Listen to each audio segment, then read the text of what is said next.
Eu recebi agora há pouco uma frase que eu já havia lido alguns anos atrás, de um dos livros de John Maxwell. John Maxwell é um escritor americano, um pastor. Ele trabalha muito com liderança. Olhem essa frase dele. O sucesso é descobrir seu propósito de vida, progredir para alcançar o seu potencial e difundir sementes para beneficiar outros. Eu vou repetir. O sucesso é descobrir seu propósito de vida. Por que nós estamos aqui? Deus nos criou, naturalmente para a glória dele, mas não só isso, ele nos salvou. Ele enviou seu filho. Com que propósito? A importância de nós entendermos esse propósito. Vamos falar sobre isso um pouquinho daqui a pouco. O sucesso é descobrir seu propósito na vida, progredir, fazer a nossa parte para alcançar, bem-vindos, irmãos, para alcançar tudo aquilo que Deus coloca para nós, nossos talentos, dons, progredir nisto. Com o objetivo do quê? Também difundir isto, essas sementes, para abençoar outras pessoas. Essa frase, em outros momentos, já me abençoou muito. E outras frases de John Maxwell, outras colocações dele nos seus livros. Vale a pena aproveitar da experiência desse irmão nosso naquilo que é o seu trabalho, vamos dizer assim, seu ministério de encorajador. Quantas colocações dele me trouxeram tanta coragem, tanto ânimo para continuar, né? Ele tem um dos seus livros onde ele fala muito sobre medo. Medo. E é uma coisa que nós convivemos com isto constantemente.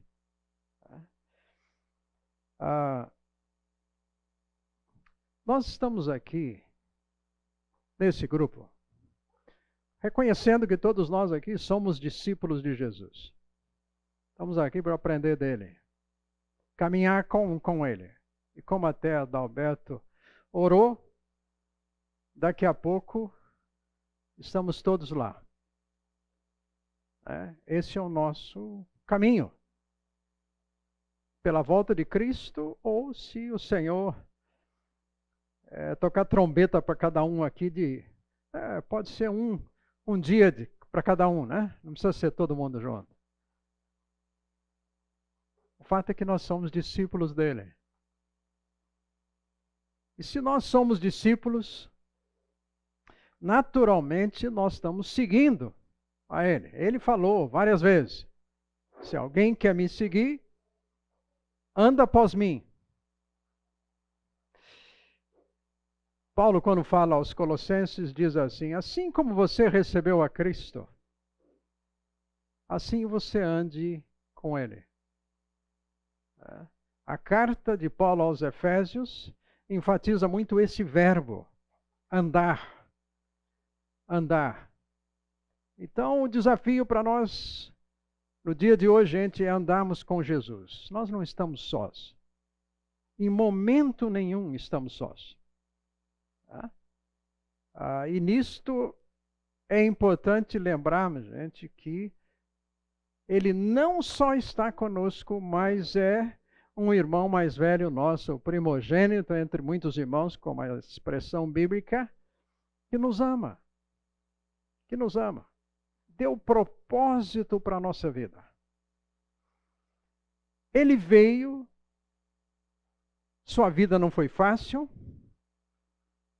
foi uma decisão, nós já temos falado a respeito disto, uma decisão de vir, não somente ir na cruz por nós, pagar a dívida, mas há uma herança. Há uma herança. Falei semana passada que vários ensinos de Jesus sobre finanças foram resultados de perguntas que fizeram a ele justamente sobre herança. Lembra do jovem que a gente diz assim, o jovem rico? O que eu faço para herdar a vida eterna? Teve um outro teólogo, provavelmente um mestre da lei, vamos dizer assim, lá no contexto de Jesus, que fez a mesma pergunta, e essa está lá em Lucas 10, quando Jesus então vai falar sobre o que a gente conhece, o bom samaritano. Ele faz a pergunta sobre, eu quero herdar a vida eterna, o que eu faço? Gente, maravilhoso para nós. Nós estamos aqui como transição, não podemos nos apegar demais às coisas daqui, sofrer com as coisas daqui, porque nós estamos aqui de passagem. Foi com Jesus e vai ser conosco. Vai ser conosco. Uns vão, a gente diria assim, foi cedo demais. Alguns parece, do nosso ponto de vista, que fica muito tempo aqui. Né? Tudo debaixo da soberania, do controle de Deus. A gente pode querer apressar um pouquinho essa viagem. A gente pode apressar, em alguns momentos até, debaixo ainda da sabedoria de Deus, a nossa morte. Tem gente que então resolve entregar a sua vida, se suicidar. Pode ser um cristão, independe, pode ser alguém que não conhece o Senhor, mas dependendo daquilo que está vivendo, se envolve em certas coisas que aí acaba chegando a essa situação que a gente diz assim, extrema. Mas o foco, o propósito de Deus para nós, gente, que nos é colocado, Romanos 8, Hebreus 12, é nós sermos como o nosso irmão mais velho, mais parecidos com Jesus. É importante guardarmos isto. Aquele texto tão conhecido nosso. Todas as coisas contribuem para o bem. A gente lê esse versículo, Romanos 8, 28, só que não leu 29 às vezes, não vai na sequência. E o texto vai dizer, tudo vai cooperar de fato para nós sermos iguais a Jesus, mais parecidos com Jesus. Tudo está debaixo do controle de Deus, mesmo quando nós não estamos entendendo nada, quando nós não gostamos do que estamos passando. Foi assim com Jesus. Foi assim com ele. Por que Jesus orava? Estava trocando informações com o pai dele, estava conversando. A gente sabe que ele era divino, mas ele se limitou. Então ele dependia também dessas conversas com o pai para saber ali, para definir os passos. Então a gente não vai dizer que Jesus simplesmente fala, hoje eu vou para Betânia, estou com vontade de almoçar lá com a Marta, com a Maria. Não, eu vou então hoje andar de barco e quem sabe provocar um pouco de vento lá, e aí depois eu vou comer um peixe lá, assim meio sem rumo, meio aleatório. Não, tinha propósito. E muito disso, gente, ele então conversava com o Pai. Propósito, propósito. Então é fundamental para nós olharmos para a Bíblia buscando conhecer mais quem é Jesus e os princípios de vida dele em todas as áreas. E a gente então tem aqui nesse encontro falado um pouquinho do seu estilo, sobre como ele viveu financeiramente e aquilo que ele ensinou. Com certeza nesses encontros nós não conseguimos ver tudo, porque tem muito mais daquilo que Jesus, de fato, teve ministrando a respeito. Mas a importância de nós prosseguirmos nisto. O meu propósito de vida, que Deus me salvou, é ser igual a Jesus.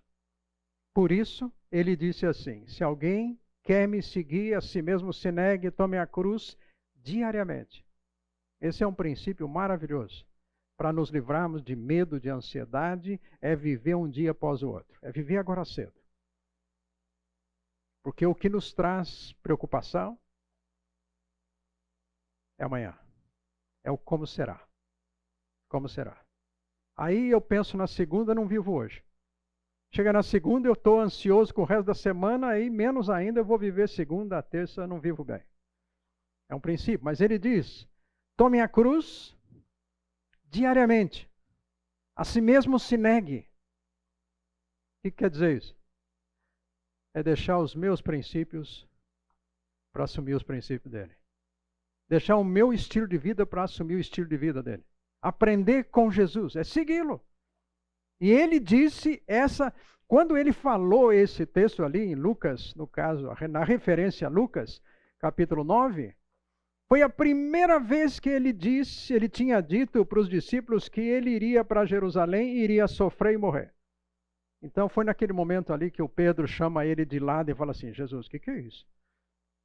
E Jesus fala para ele o quê? Olha, essa frase que você falou, Pedro, foi muito diferente da primeira. Na primeira você foi ungido, mas nessa aqui, quem teve te espremendo para me causar dificuldades aqui foi o diabo. E aí ele fala essa frase. Então o desafio para nós, gente, não é simplesmente viver prósperos materialmente nesse mundo. Não pode ser o seu foco de vida ser rico. O nosso foco de vida não pode ser simplesmente pensar o seguinte: eu vou viver de tal maneira que eu não vou ter dificuldades. Na minha velhice vai ser um sossego. Eu só vou viajar. Gente, não foi assim com o nosso Senhor. Você pode até fazer planos, e deve. Nós vamos ver alguma coisa aqui a mais hoje. Não é errado fazer planejamento. Jesus faz até uma situação de alguém lá que vai construir uma casa e não planejou direito, a coisa ficou pelo caminho. E aí Jesus fala: o que é que vão dizer de você por causa disso? Só que nós temos problemas, às vezes, com esses planejamentos nossos. Por quê? Porque nós não temos uma visão completa das coisas. Nós não sabemos se nós vamos encontrar vários Putin por aí. Se nós não sabemos como é que vai ser, por exemplo, o nosso país aqui nesse ano político e os próximos. Podemos fazer planos. É errado? Não. Mas eu ando pela fé. A fé não é burra. A fé é inteligente. É uma decisão de confiar em Deus, nos planos dele, não nos meus. Eu posso, gente, colocar assim a minha listinha ali, beleza.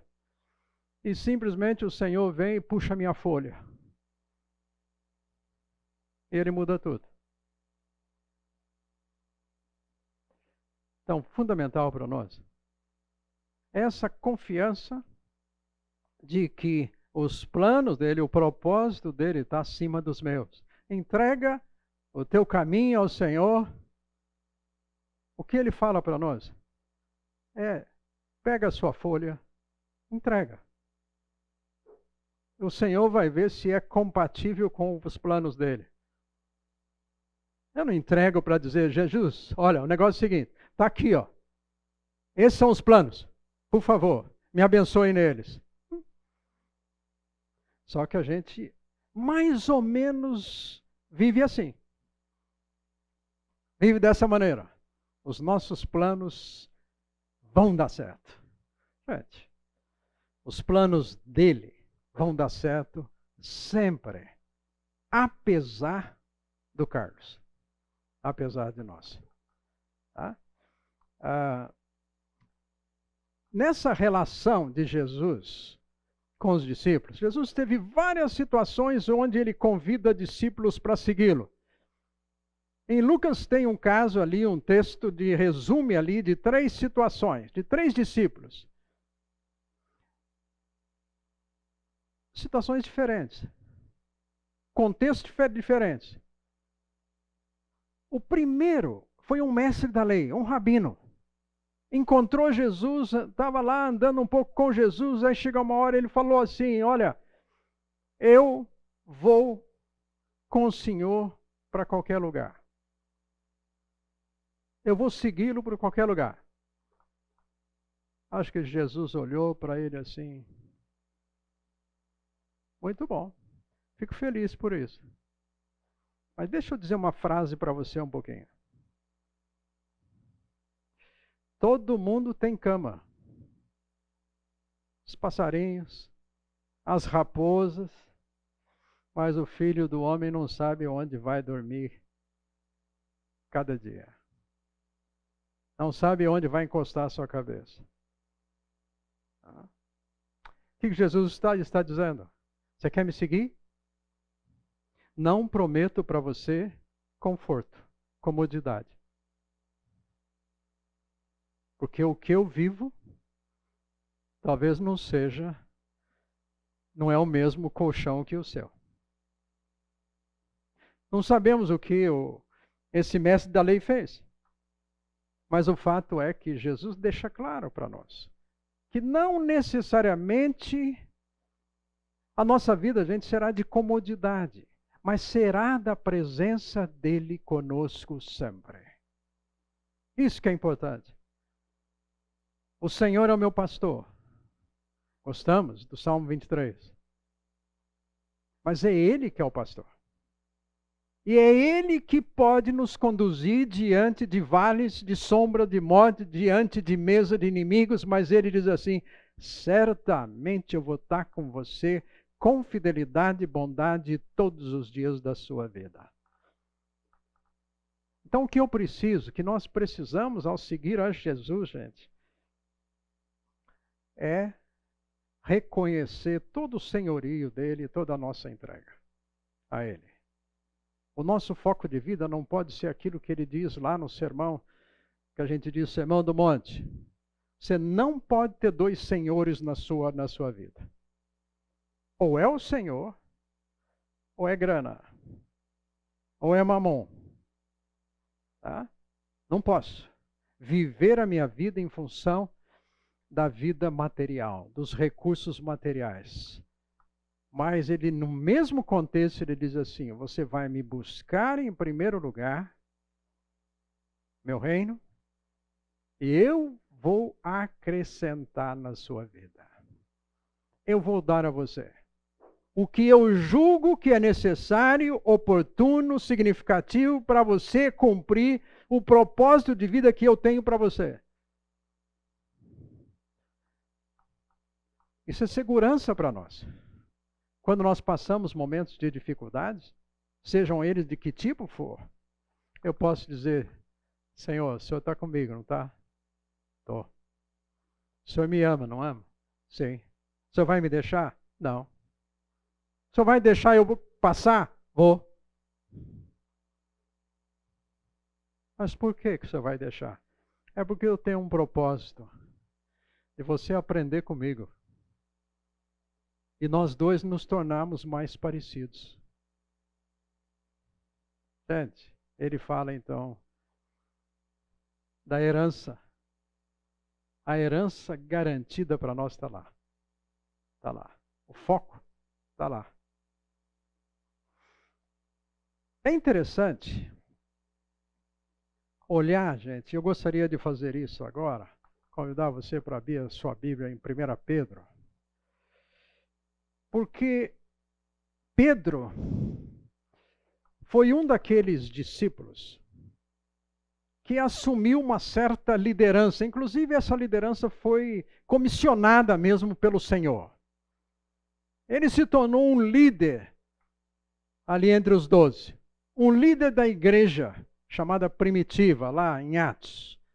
Ele era o pastor, sobretudo enviado aos judeus, tanto quanto Paulo focou mais o ministério dele aos não-judeus, aos gentios.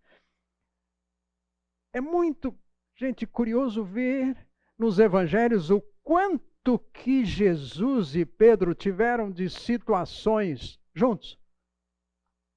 O quanto ele investiu de tempo na vida do Pedro. E o próprio leitor, aqui, escritor, mostra justamente isso. Várias situações assim maravilhosas, onde os dois estão juntos. E Pedro está aprendendo. E quando nós lemos então, gente, a carta de Pedro, ele escreve 2. E eu vou ler, nós vamos ler aqui no capítulo 5. É importante lembrarmos isso, gente. O que Pedro escreve é fruto da convivência dos dois, é fruto desse relacionamento. Pedro está escrevendo, gente, marcado pela vida de Jesus. Então, o estilo de vida de Jesus, Pedro vai passar a compartilhar. É muito curioso ver também a carta de Tiago.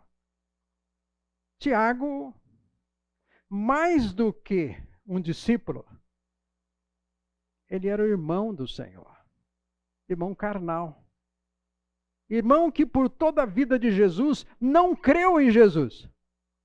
Não creu. Só foi crer depois da ressurreição. Quando ele escreve também. Tá? Então aqui, em 1 Pedro, eu queria lembrar, gente, que Jesus, quando convidou Pedro para segui-lo, tem uma colocação, ele fala assim: Pedro, tu és Simão, e eu vou transformar você para Pedro. Você é uma gelatina, e eu vou fazer de você uma pedra forte, sustentável. Sustentável. O que ele está falando? Mudança. Mudança. E a gente vê nos evangelhos quantas vezes Pedro de fato é instável. Você é instável? Gente, fala a verdade, nós somos. Não escapa nenhum aqui. Mas Jesus está fazendo conosco, ensinando a nós, trabalhando conosco, permitindo situações na nossa vida para nos fazer pedras seguras, que Ele pode colocar alguma coisa em cima que é sustentável. Enfim, Ele está nos fazendo mais parecido com Ele, porque Ele é a pedra angular da igreja. Tudo está debaixo dele como edifício sustentável. Ele aguenta. Então Ele está querendo fazer de você e de mim pessoas melhores, interiormente, até mesmo nas lutas, nas dificuldades. Essa relação com Jesus faz isso com Pedro.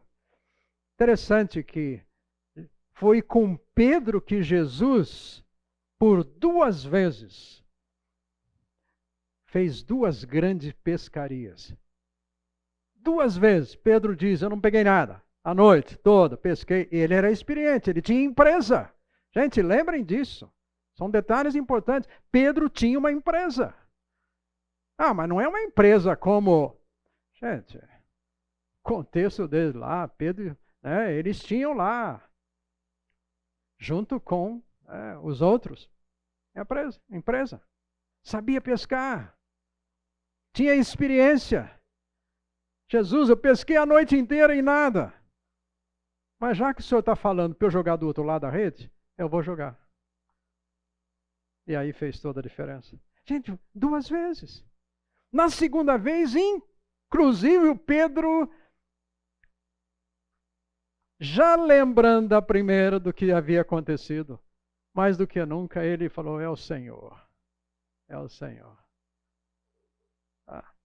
Agora é interessante que aqui, se você pensar em termos de resultados, de sucesso, foi um sucesso. Que colheita ali, né? Que pescaria. Quanto pegou? Qual o valor financeiro disso? É interessante que na primeira vez que isso aconteceu, Jesus usou isso para falar, Pedro, eu queria fazer um convite oficial a você. Você está olhando para quanto você vai ganhar para isso daí? Mas eu quero convidá-lo para ser pescador de almas. E sabe o que aconteceu? O texto diz assim, Pedro deixou tudo. Gente, que pescaria que foi. Deixou tudo. Pedro bateu cabeça, gente. Pedro deixou. Foi andar com Jesus. Largou tudo. Mas a gente sabe o que Pedro fez até chegar naquele ponto de ali negar Jesus. Tem tantas experiências juntos. Inclusive curou a sogra do Pedro. A gente brinca muito com essa questão da cura da sogra, mas, gente, não tem nenhum outro relato tão assim específico de Jesus curando um familiar de um dos discípulos. Foi até a casa, foi lá, deu atenção para o Pedro, para a sogra, curou. Pedro não podia ter negado Jesus como negou daqui. De jeito nenhum. Você e eu não podemos negar. Eu não posso, gente. Eu aceitei a Jesus Cristo com 13 anos. 13 anos. Estou beirando os 70. Muita coisa tem acontecido no relacionamento com Jesus. Eu não posso negar. Mas será que eu vou negar? Eu tenho que contar com essa possibilidade. Por quê? Porque eu sou falho. A Heidi casou pensando que eu era um santo. Mas nesses 49, né? Quase. E casados, ela descobriu, gente, que eu era um pecador. Ficou decepcionada com isso. Puxa, aquele príncipe. Ela viu que já não era mais, não. É? Sabe aquele momento assim da cerimônia que eu estava lá na frente e tal, me sentindo, né, tal, grandioso assim. Eu olho assim e vem vindo a princesa. Gente, depois, já na segunda-feira eu descobri que não... Gente, foi depois, gente. Eu falo na segunda-feira, a gente vai descobrir que já não é mais. Aquela santa, aquela pessoa assim que o texto bíblico fala que veio, se você casou, você ganhou uma bênção especial do Senhor. Agora a gente não sabe se vem com cesto junto assim, com abacaxi, com quiabo, vem tudo, né? Vem no pacote. Gente, casamento é a união de 2 pecadores. Por isso a gente não pode ficar exigindo do outro mudanças.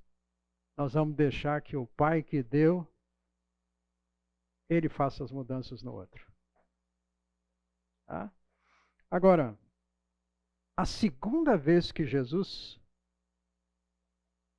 fez essa multiplicação para Pedro, foi num outro contexto, após ele ter negado.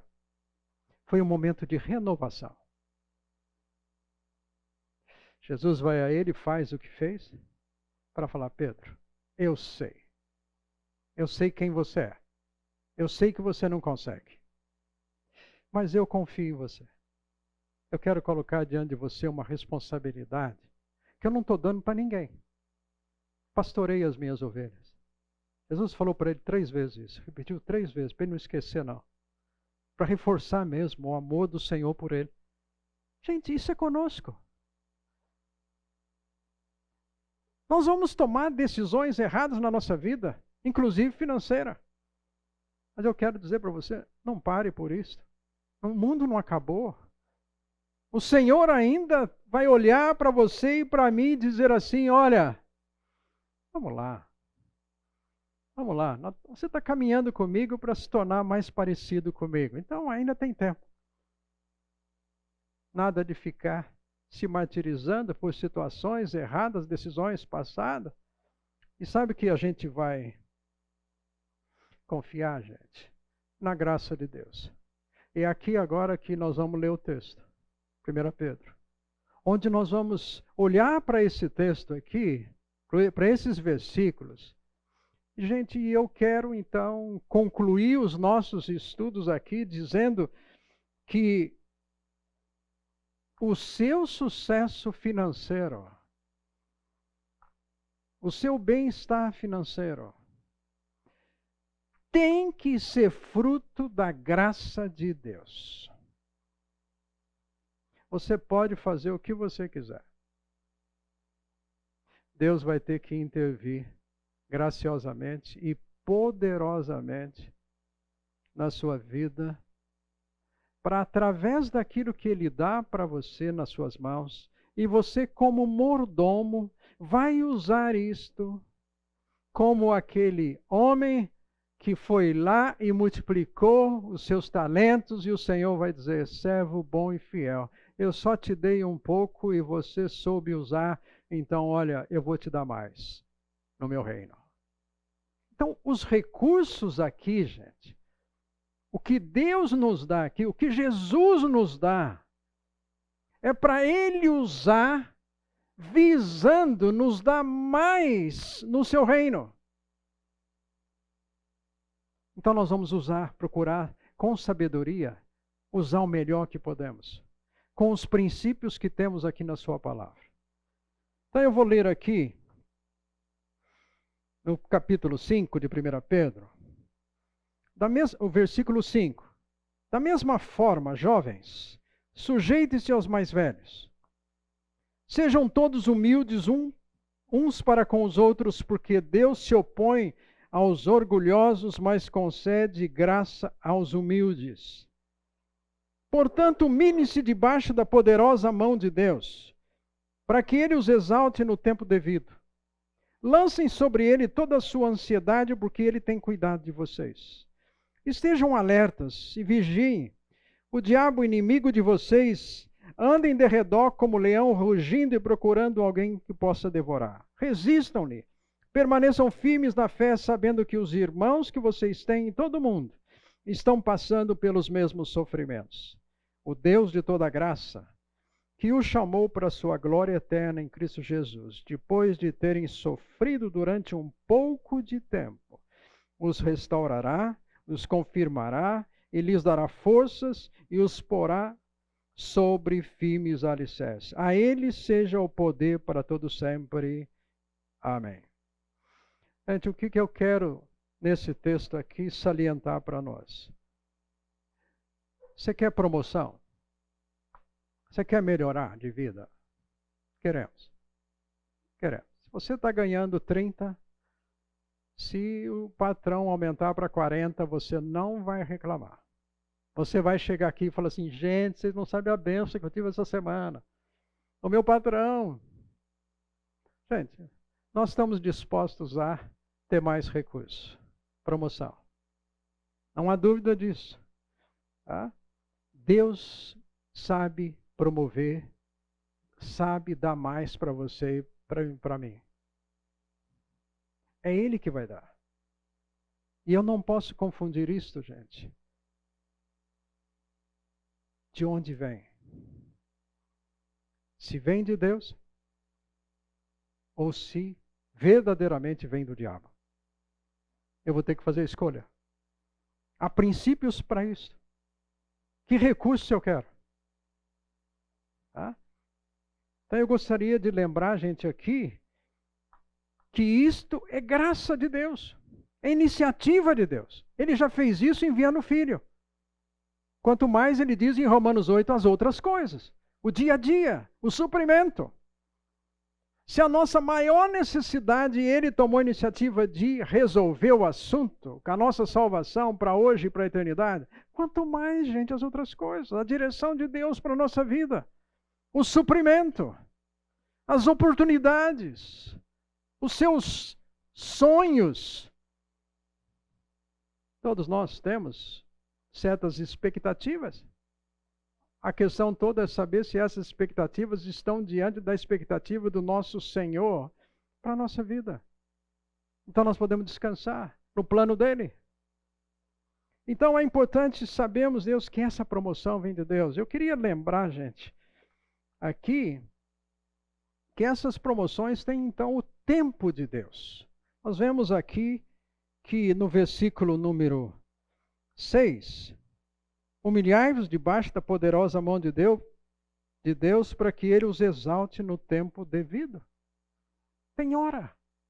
Promoção tem hora. Ganho melhor tem hora. Lá no versículo 10, ele vai dizer: o Deus da graça, que vos chamou para a sua glória eterna. Gente, o foco está lá, não está aqui. Depois de terem sofrido durante um pouco de tempo, ele vai fazer o quê? Restaurar, confirmar, dar forças, porá sobre firmes alicerces. Então Deus sabe nos promover, Deus sabe melhorar o nosso contexto, mas tem que ser Ele, na hora certa. É curioso olhar alguns exemplos bíblicos que são conhecidos. José. A gente sabe a história de José, é maravilhoso. Mas José, gente, vamos lembrar, ele tinha um sonho que não era sonho dele. Mas ele falava como sonho dele, ele teve 2 sonhos. E isso daí entrou em conflito familiar. Mas a gente sabe a história. Ele foi vendido, foi lá para o Potifar, foi preso e está na cadeia no pior momento. Nota que ele vai descendo, esquecido lá pelo patrão, esquecido pelo colega que foi lá, também ficou preso. Depois de 2 anos o sujeito lembra dele. Aí ele sobe, da noite para o dia. Quem fez isso? Só podia ser o Senhor. Com Davi não foi diferente. Viveu também honrado, ungido, mas passou o aperto. Anos no mato, esperando o momento que Deus falou assim: chegou a hora. Sadraque, Mesaque e Abidênego, 3 amigos, estão diante da estátua, não vão adorar a estátua, vão para a fornalha. O último versículo do capítulo 3 de Daniel diz assim: depois que eles saem da fornalha, Deus, o rei, fez os 3 prosperarem na Babilônia. Depois do quê? Depois da fornalha. Daniel, no capítulo 6, vai para a cova dos leões. Ele já está com mais ou menos aí, gente, talvez quase 90 anos. E ainda tem que enfrentar essa situação. Enfrenta. O último versículo do capítulo 6, sabe o que diz? Gente, o homem está com 90 anos. Está lá. Ainda prosperou no reino tal lá.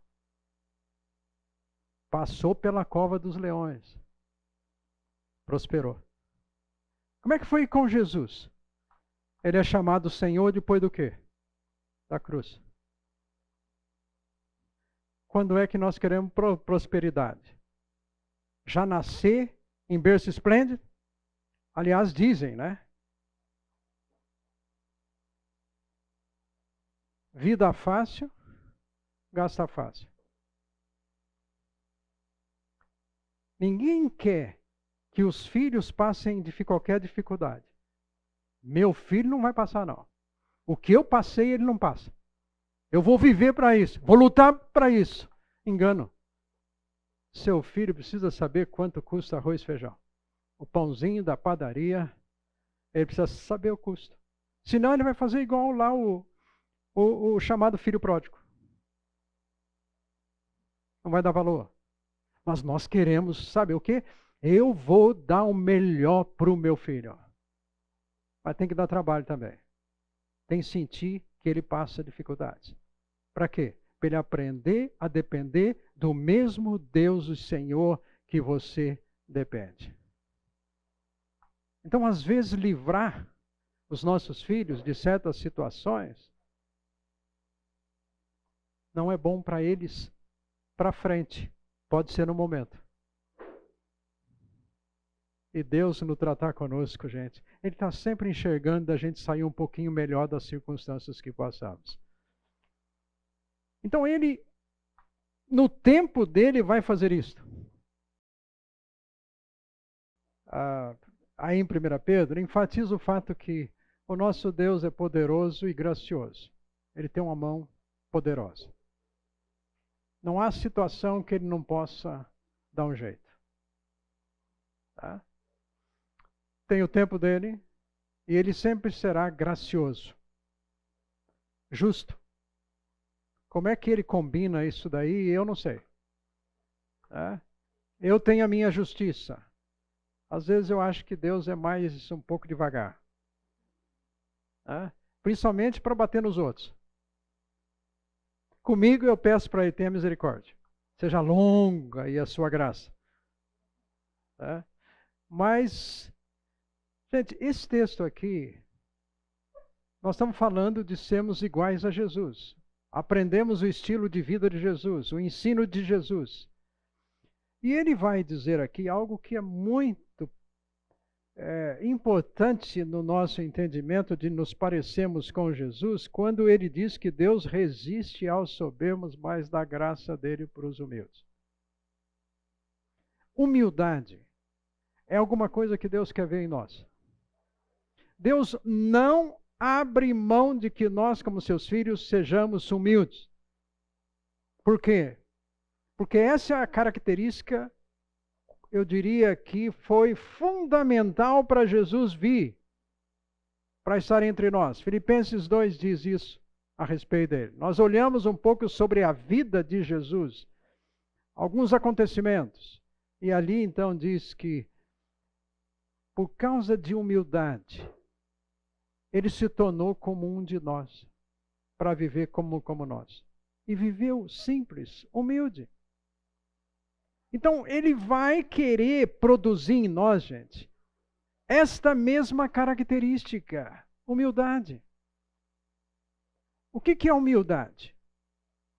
Eu vou definir assim, gente, não é uma palavra fácil de definirmos, mas quando nós olhamos para Jesus, isso nos ajuda a olhar o exemplo dele. Então, eu diria que humildade é não pensar em nós, é pensar no outro.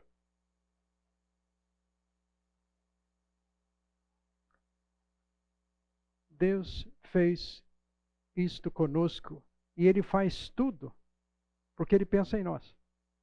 Não que a gente é gente boa. Não, não é por mérito nosso. A gente sabe disso. Gente, eu vou dizer a frase aqui assim, olha, Deus é humilde.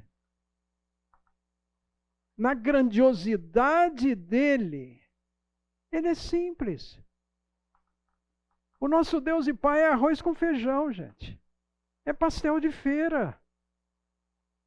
Nós não estamos aqui denegrindo nem um pouco, gente, a autoridade, o poder dele. A gente sabe que o poder dele é onipotência. É tudo. Só que ele não se envaidece disso. Nem conosco. Ele não fica dizendo para você e para mim, você viu o que eu tenho? Você já notou as carruagens que eu tenho aqui assim? Olha, uma delas eu usei para buscar o Elias. Mas você está vendo aqui, ó, eu tenho um monte de empregado aqui, assim, ó, multidão. Coral aqui em cima não falta. Deus não precisa disso. Jesus não precisou disso. Eu também não. O estilo de vida dele vai ser o meu. Então, quando ele está querendo aqui produzir, ele está falando aqui, sejam humildes. É porque Jesus foi assim. Então eu vou olhar para os recursos financeiros e se Deus me der, gente, muito, não tem problema. Mas eu não vou me orgulhar disso, foi graça de Deus. Ah, mas eu trabalhei para isto, eu planejei para isto. Quem te deu cabeça para planejar? Quem te deu motivação para planejar? Quem te deu sabedoria para planejar? Vem dele. A honra é dele. Como diz o texto aqui, o poder é dele. Foi ele que fez. Então o desafio para nós é pensarmos, gente, por que eu quero mais um pouquinho? Tem que ser para Deus usar mais esse pouquinho que ele me coloca às mãos. Então é importante reconhecermos que ele está trabalhando conosco isto. Jesus está trabalhando conosco, gente, para termos esse coração simples, humilde, não apegado, esse coração generoso, disposto a viver em função do outro. Aqui pode ser dentro de casa, pode ser com irmãos, pode ser com amigos, pode ser com a igreja. A visão é, o Senhor vai me dar recursos, vai me dar cabeça, vai me dar sabedoria, oportunidades para olhar para outras pessoas. É importante isso.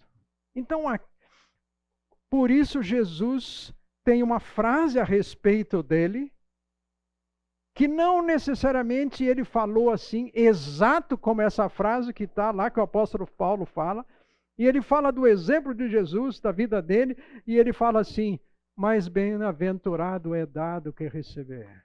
Ele fala nas bem-aventuranças.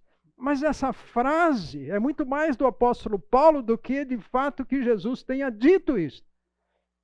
Ele viveu isto. Viveu. Tá? Lembra quando Jesus passa aquele período ali que a gente chama das tentações? Ele está com fome. 40 dias em jejum. Por que ele não multiplicou pedra em pão? Ele podia fazer? Claro. Estava com fome? Estava. Por que não fez? Gente, humanamente falando, ele não pensou nele. Por quê? O primeiro milagre que ele fez, logo em seguida, foi num casamento. E o que ele fez no casamento? Ficou lá. Até a hora que a Maria chegou, Samuel falou assim, ó, acabou aí, né? Acabou o vinho. E ele multiplica, transforma água em vinho. Gente, e foi vinho do bom. Né? Por que ele fez? Por que ele multiplicou pães, peixes e fez tanta coisa pelos outros? Porque ele falou, eu vim para dar minha vida, eu vim para dar para os outros o melhor, inclusive uma herança eterna. Esse foi o alvo dele. Então, na hora que ele olhou para si mesmo, ele falou, eu não preciso acumular para mim, é o que é um texto que a gente já leu aqui. Não é a visão de acumular para nós quanto eu tenho, porque sabe como é que é? A vida é difícil, eu não sei o futuro. Então, gente, esse foco é enganoso para nós. Eu posso pensar no futuro, eu devo pensar, eu planejar. Não é errado isso. Mas eu não posso colocar nisso a minha dependência, a minha segurança. Porque aí o Senhor já não é mais o meu pastor. Que diz, nada faltará. Gente, ele pode simplesmente tirar. Por quê? Porque eu não tenho humildade para receber, nem humildade para dar. Então ele vai resistir o soberbo. Então o foco que o texto mostra para nós é sermos iguais a Jesus. E ser igual a Jesus é ser simples. Eu não preciso ficar contando para os outros das minhas grandes realizações. E normalmente a gente aumenta um pouquinho. Supervaloriza. Eu lembro, como a Alice que está aqui, é esportista, Alice. Gosta de um futebolzinho, né, Alice? Jogou bola lá nos Estados Unidos. Eu também joguei um pouco.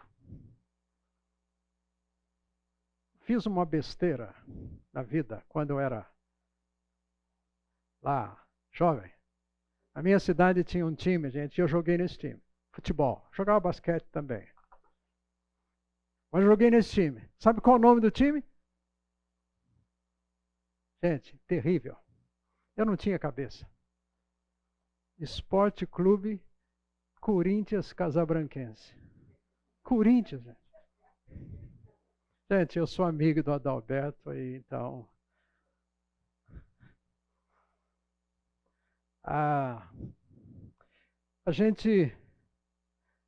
Eu fui uma vez jogar basquete. E aquele dia a gente diz assim, a mão estava boa. Chegou no outro dia, encontrei um irmão em Cristo, um missionário americano, e falei assim para ele, Jorge, você não sabe, você não estava lá ontem, mas você não sabe como caiu. Caía tudo. Aí ele falou assim, só para mim. Provérbios 27, 2. Gente, eu falei, ixi, já vem chumbo grosso aí do Senhor. Aí eu fui ler, né? Bom discípulo do Jorge. Seja o outro que te louve, não a sua boca.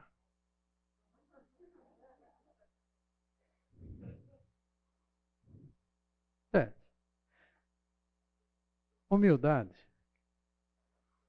Jesus não precisou ficar falando quanto que ele fez, quanto ele tinha. Ele apenas fazia para o nosso bem, pró das pessoas. Lembra dos leprosos? Curou quantos?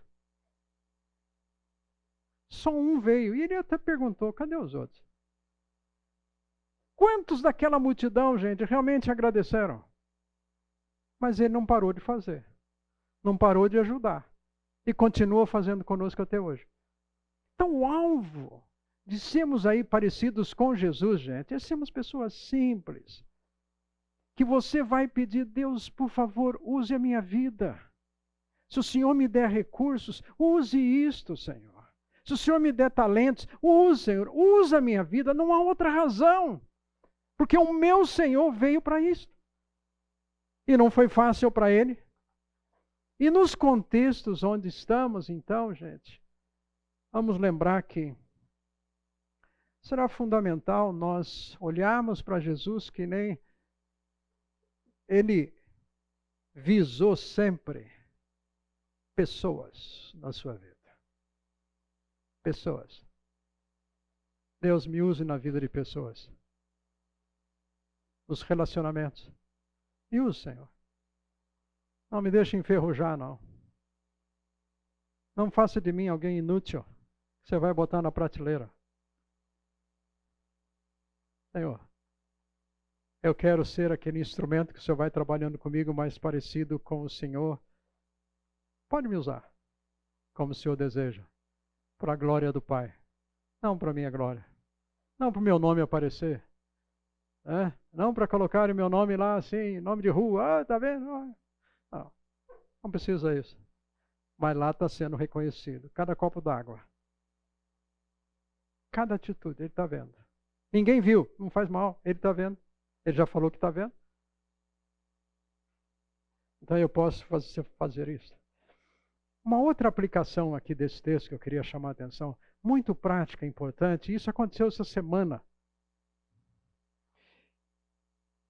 Nota que ele diz aqui, vocês mais jovens, Sejam os humildes uns para com os outros. Essa humildade aqui é para todos nós. Para mim, Carlos, quase 70 anos. Sabe o que ele está dizendo?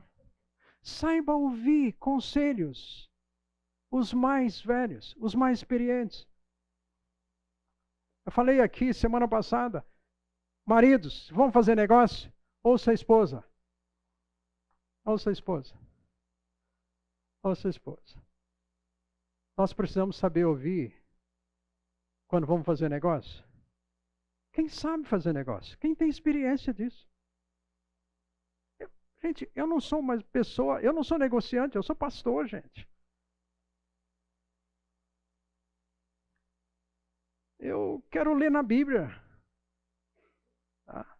Quero ver aqui o que está aqui. Poder ministrar isso.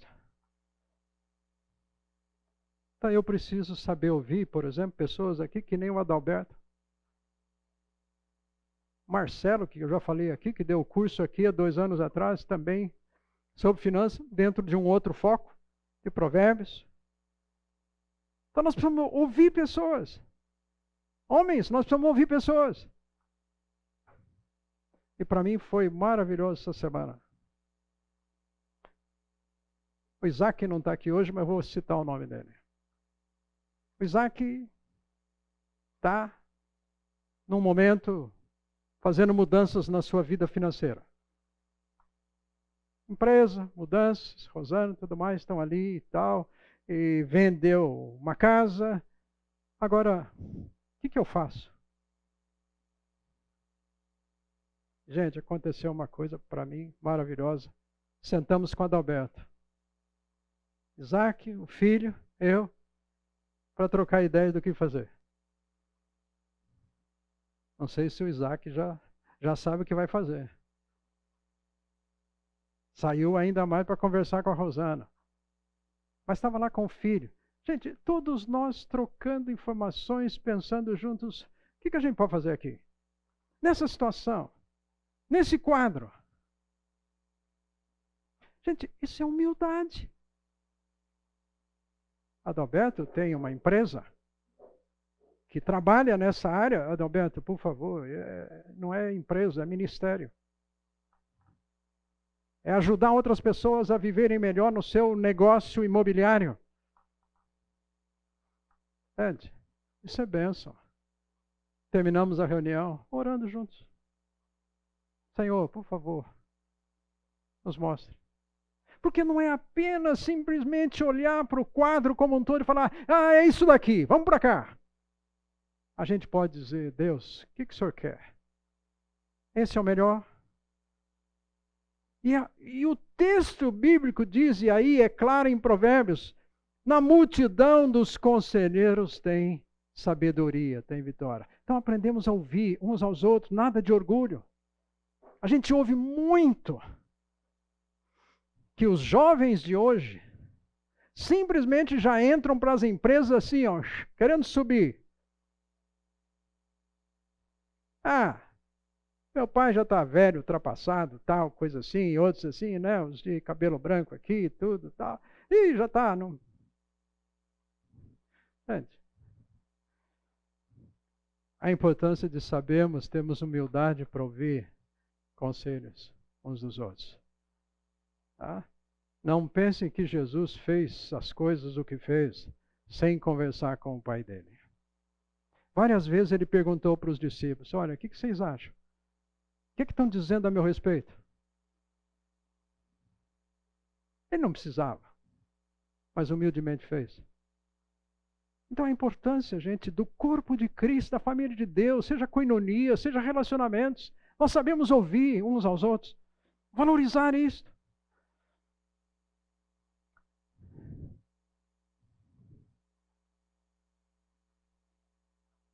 Nesse texto aqui também tem um outro pensamento importante.